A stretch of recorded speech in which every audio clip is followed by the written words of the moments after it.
বন্ধুরা, আজকে আমি গিয়েছিলাম আরজি কর হসপিটালে সেখানকার অবস্থাটা দেখার জন্য, বোঝার জন্য।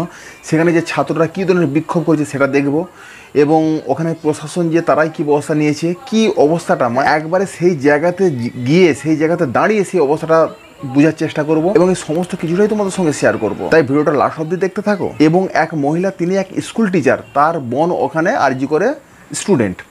তো তার যে বক্তব্য, সেই বক্তব্যটা পুরোটাই আমি আমার ভিডিও রেকর্ডিং করলাম। মানে এত সুন্দর, মানে আপনাদের প্রসঙ্গে খাড়া করে দিবে, এত ভালো, এত সুন্দর। মানে পুলিশ দিকেন তো ওখানে একবারে কি বলবো, টোটাল ভিডিওটা দেখুন, দেখলে অবশ্যই জানতে পারবেন।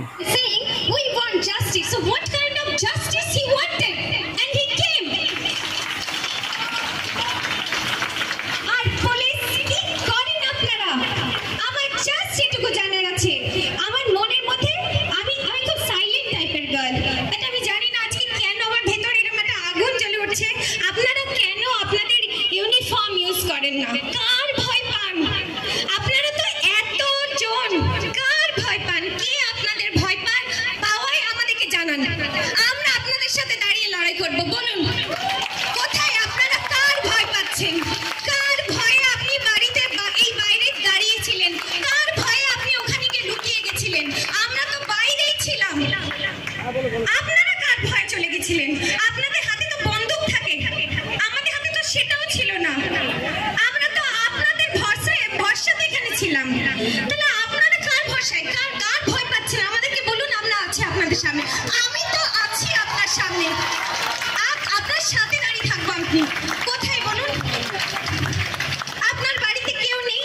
আপনাদের মনে কষ্ট হয় না ওই মেয়েটিকে নিয়ে? আচ্ছা সত্যি করে বলুন, আপনাদের কারো কষ্ট হচ্ছে না? আপনাদের যে এখানে ডিউটি দিতে এসেছেন, আপনাদের কষ্ট হচ্ছে না? একটা ডাক্তার যদি কারোর সাথে খারাপ ব্যবহার করে, আমরা বলি এই সারাদিন গভর্নমেন্ট হসপিটালে যাওয়াই যায় না, এত বাজে ব্যবহার তাদের। হ্যাঁ, তারা 24 ঘন্টা কুত্তার মতো খেটে যায়। হ্যাঁ, তারা নার্স ডক্টর সবাই। আপনারাও খেটে যান। আমি ভীষণভাবে রেসপেক্ট করি আমার এই সমস্ত জবকে। তাহলে আপনারা কার ভয় এরকম ভেতরে গুটিয়ে আছেন, লুকিয়ে আছেন? কেন আপনারা কার ভয় পাচ্ছেন? এই বন্দুক টন্দুক সব নিয়ে পড়াশোনা করে চাকরি পেয়েছেন তো নাকি? সেটাও নয়। তাহলে কার ভয় পাচ্ছেন? কার ভয়ে কোথায় গুটিয়ে আছেন? আমরা তো বলছি, আপনাকে অ্যাসিওর করছি, সেদিন রাত্রে আপনারা বুঝতে পারেননি। ঘরে আমি রাস্তায় দেখেছি মা বাবা বাচ্চা সবাই একসাথে বেরিয়েছে। আমরা আপনাদের পাশেই তো ছিলাম। আপনারা কোথায় চলে গেছিলেন? হ্যাঁ, কোথায় চলে গেছিলেন আপনারা? আমার সেদিন আমাকে একজন রিপোর্টার জিজ্ঞাসা করেছিলেন যে ওদিন আপনি কি দেখলেন। আমি বললাম হ্যাঁ, আমার টিয়ার গ্যাসে আমার চোখ জ্বলেছিল, প্রচন্ড চোখ জ্বলে গেছে। আমি প্রথমবার এরকম একটা সিচুয়েশনে পড়েছিলাম। এটা তো আমার পড়ার কথা ছিল না। আমরা তো সবাই পুলিশ হবো বলে বড় হয়নি। পুলিশ আপনারা হয়েছেন, আপনারা লাকি। আপনাদের সৌভাগ্য যে আপনারা পুলিশ, আপনারা প্রোটেকশনে আছেন। আপনারা কেন সেটা ইউজ করছেন না? আমি আমার কাজে আছি, আমি একজন শিক্ষিকা, আমি আমার কাজ করছি। এনারা ডক্টর নার্স, এনাদের কাজ করছেন। তাহলে আপনারা আপনাদের কাজ কেন করছেন না?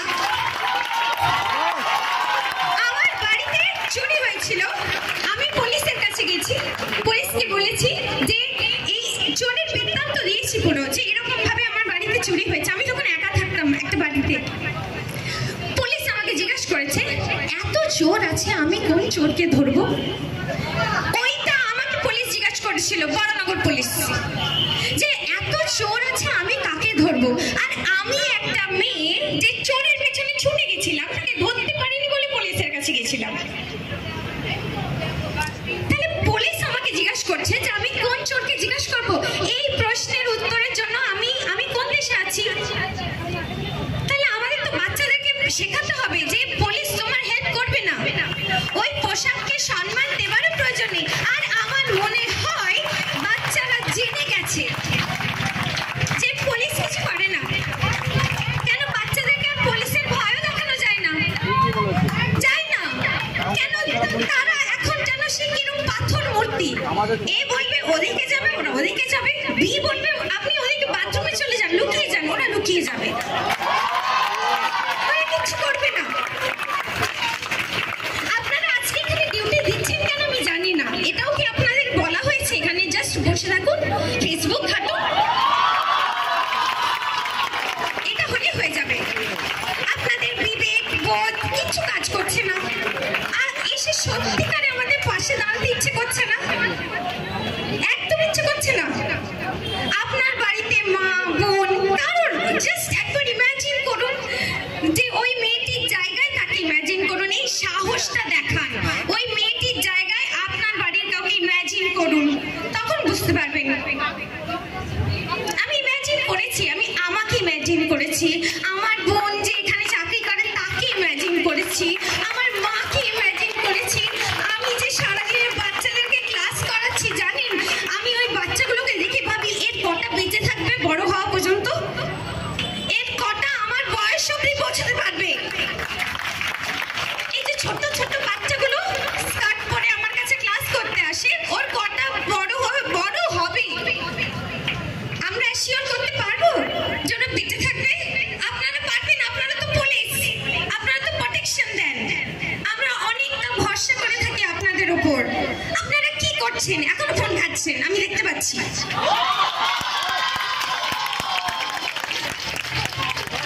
আপনাদের বিবেক আমি জানি না কবে জাগ্রত হবে, আমি চাই হোক আপনাদের বিবেক জেগে উঠুক।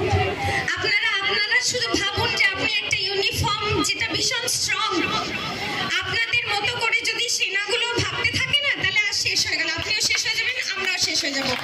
ওরা আমাদেরকে নিয়ে ভাবে মরে, আমরা ওদেরকে নিয়ে ছেলে খেলা করছি, আপনাদেরকে নিয়েও কেউ ছেলে খেলা করছে, বাট আপনারাও একজোট হন, আমরা আপনাদের পাশে আছি। আমি আপনাকে অ্যাসিওর করছি আমি থাকবো আপনার পাশে। দ্যাটস অল, আমার এটুকুই বলার ছিল। অনেকদিন ধরে পুলিশদেরকে আমার এটা একটা প্রশ্ন করার ছিল, আমি করেছি, জানি না তার মধ্যে যদি একজনও আমার কথাটা একবার করে ভাবে তাহলে আমি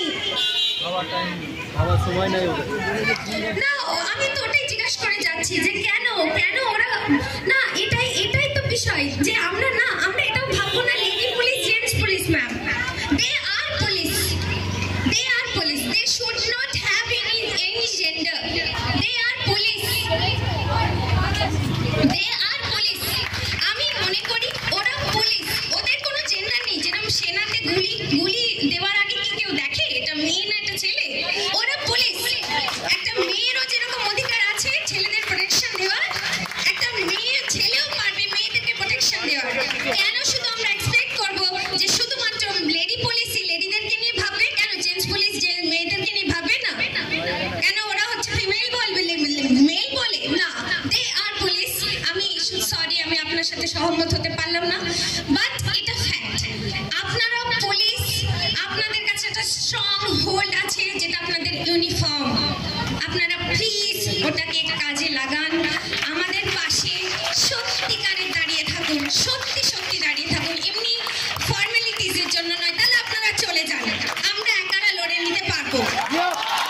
সেদিনও আমরা লড়ে নিয়েছিলাম, আমরা এখনো লড়ে নিতে পারবো একারা। আপনারা চলে যান, এখানে শুধু বসে থাকবেন না তাহলে।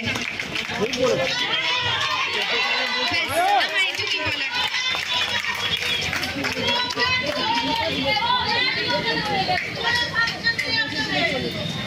একদমই